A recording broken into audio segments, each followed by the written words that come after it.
Well, hey everybody, welcome back to Black Lotus. Today we're going to be talking about one of the top 10 haunted places in America. And this is part of our America the Strange, our ongoing series, America the Strange. But before we get into that, I got a question. What is that? Who's your daddy?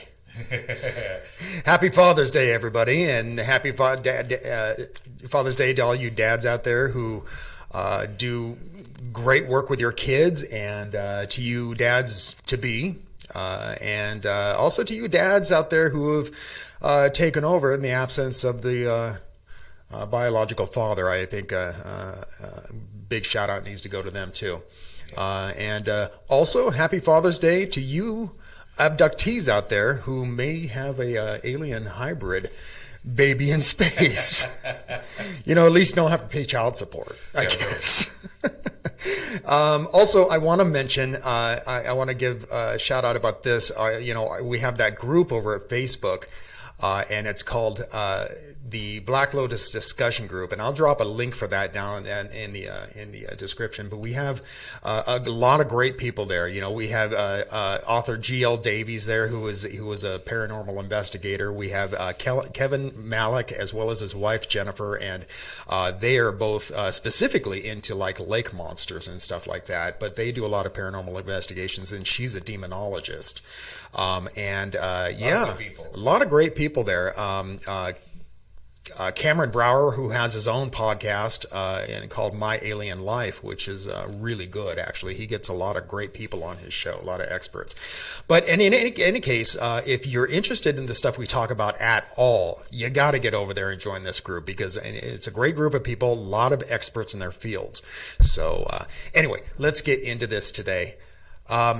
So in 1836, a guy by the name of Johann Adam, quote Adam, I want to say it was like a name he adopted when he moved over here, but Johann Adam Lemp, he immigrated to the United States, leaving behind his native Germany, and after he settled in the United States, he started a grocery store called A. Lemp and Company, and alongside with groceries that he bought from suppliers, he also sold his own vinegar and beer.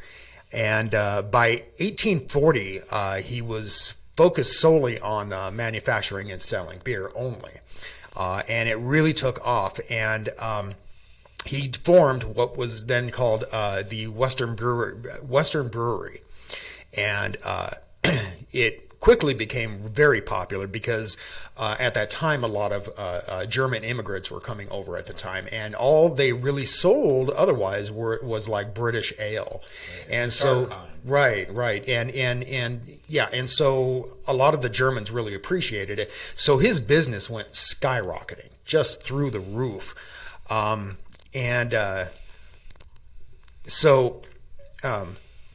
I'm losing my notes here. I'm not using that mouse.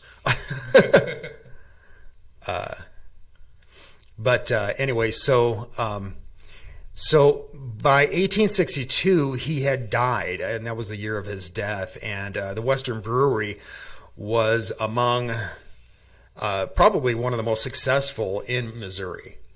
And after he passed away, his son Adam took over the business, and his son William, William expanded the brewery in 1864, and he and his wife built the family mansion, the Lemp Mansion, in 1868. Now the thing is that the mansion was already there, but he expanded it, and it has many rooms now. 30-something rooms. Yeah, crazy, yeah.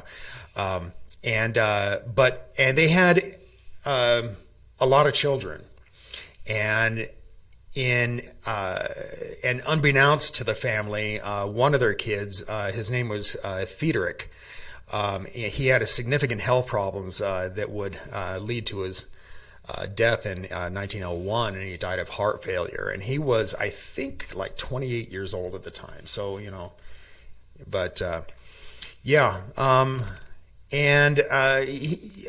apparently William mourned the death for like 3 years, and then a close friend of his, Frederick Pabst, who was the owner of Pabst Blue Ribbon, he ended up dying, and he was a very close friend, and he just couldn't handle it, and he ended up taking his own life. One of many that will come. Yeah. But then, speaking of that, his eldest son, William Jr., or Billy, took over the Western Brewery, and he struggled to retain it to its former glory. And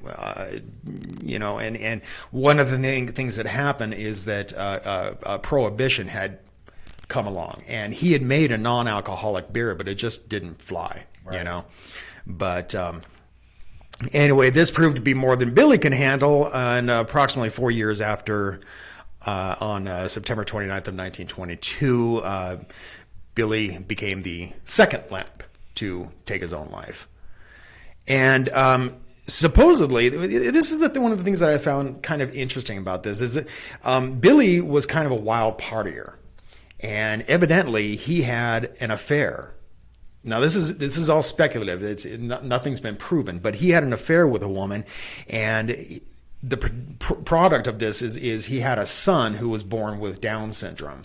And he took this kid, and because he thought that the child would be an embarrassment, he locked him away in the Lemp Mansion. In the attic. In the attic, right. And so people have seen an apparition in the attic of what they call the monkey face boy, because he had Down syndrome, so he has, the widespread eyes and all of that, And so I wonder if he ended up taking his own life. But again, there's no record of this child even existing. Well, also Lemp took her own life too in 1919. Mm-hmm. So that was even before William. So there's been a lot of suicides. I think 4 suicides, and then Fred Lemp, who died in 1901, was under strange circumstances. Mm-hmm. So there's been a lot of that. Yeah. And then the third child, Charles Lemp, he was a son of William Sr., and he moved into the Lemp Mansion in 1929, and 7 years after his brother's suicide, although Charles was unmarried and known for a penchant for solitude. He was kind of a shut-in, but Charles first shot his dog and then shot himself, and leaving behind a note that read, "In case I'm found dead, blame it on no one but me." And he had left instructions for his body with a St. Louis funeral home 8 years earlier, and he didn't want any obituary in the papers. He just basically wanted his body cremated and then buried in the backyard in a basket. And so he was a little odd to begin with. Seems like the whole family was a little odd. Yeah. Well, ultra-rich families usually are for some reason. I think money makes them crazy, But I think it's interesting that the Lemp Mansion looks like it does, because it kind of reminds me of the Haunted Mansion at Disneyland. Doesn't it? Yeah, a little bit. Yeah. So, I wonder if Walt Disney took inspiration from this place. Oh, that's possible. Maybe. I mean, it doesn't look exactly like it, but But anyway, let's talk about some of the hauntings that are going on there. Well, first we're talking about the building. Those little windows up on the top. I hear a lot of people see the monkey-faced boy in those windows. Yeah. Peering down and out of them. Really? Yeah. So that's interesting to start with. And we should also mention that they have caves underneath. And it's like a series of caves. They even give tours down there. And the caves go from the brewery to the house, and underneath it there's a a theater. There's a bowling alley. Mm-hmm. There's they finally built a swimming pool down there. Really? Yeah. So they entertained a lot. They had a lot of lavish parties there. Yeah. One of my good friends, Laura Ehlers, lives in St. Louis, kind of the east side of St. Louis in Illinois area. And she's been there a couple of times, because this place is now open as a bed and breakfast, and they have a restaurant there. And she didn't see anything, but she did say it's really a creepy feeling to get there. And she knows people that have worked there, and they've seen certain apparitions. Like, for instance, in the cave system down there, apparently there's a little girl who isn't there, right? So I thought that was spotted many times. Mm-hmm. Yeah. The entrance to that is gated off, and they call it the gates of hell. The people who work there. Really? Yeah. Really? Wow. Pretty appropriate, I would imagine. But Anyway, so what other kind of hauntings are going on there? Well, I know that there's a lot of things going on, of things disappearing. Okay. But at the restaurant, there's always tools and silverware and stuff that goes missing. There was one story of a couple that stayed there, and they were only staying the night, so they didn't even bother unpacking their suitcase. But the woman was trying to open up a package of film. So she goes into her suitcase and gets out a plastic bag that had cheese and crackers in it and a knife. Okay. She pulls the knife out, cuts open the film bag, and gets it open, sets down the knife disappears. They both scoured the room, under the bed, everywhere. They could never find the knife again. Really? Wow. They left without the knife. You know, as a cook, that would drive me nuts. Oh my God. Also, money seems to disappear a lot, dimes especially. Oh, really? There's people who've dropped coins and stuff, and again, they go down to pick it up, and the coins are not there. Really? I wonder why dimes specifically. I don't know.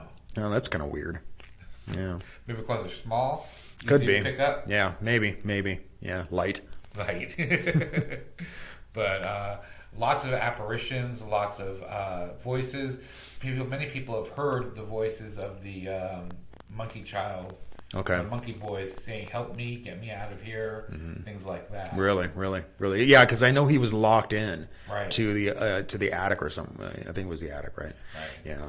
And of course, people see and smell lavender because the woman who ran the place, Fred's wife, was known for wearing lavender. Okay. She used lavender perfume, the whole bit. The only time she ever did is when they got divorced. She wore black the day they got divorced. Okay. After his affair. All right.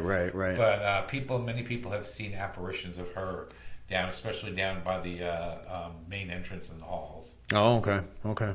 Huh. Wow. One of the things that I think plays into this as far as deaths in the place is that I think it was in 1975 a couple bought the place and turned it into a boarding house.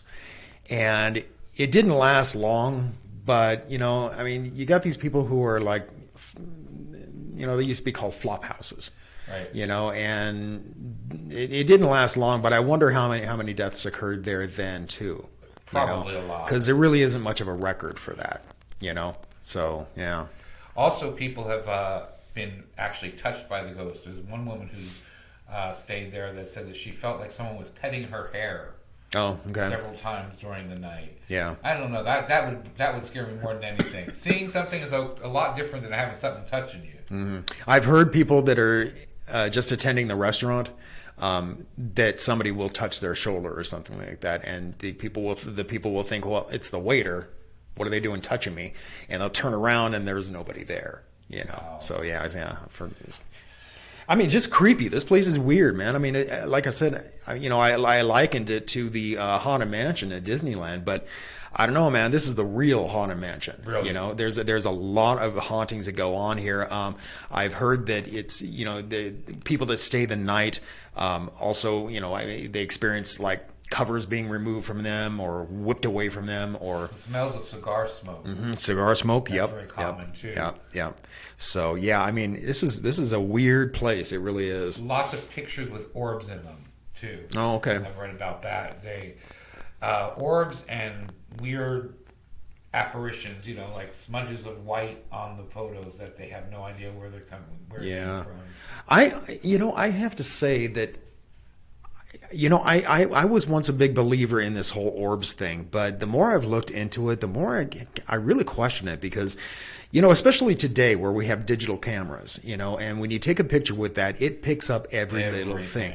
And so if there's dust floating around in the air, I have to attribute it to that.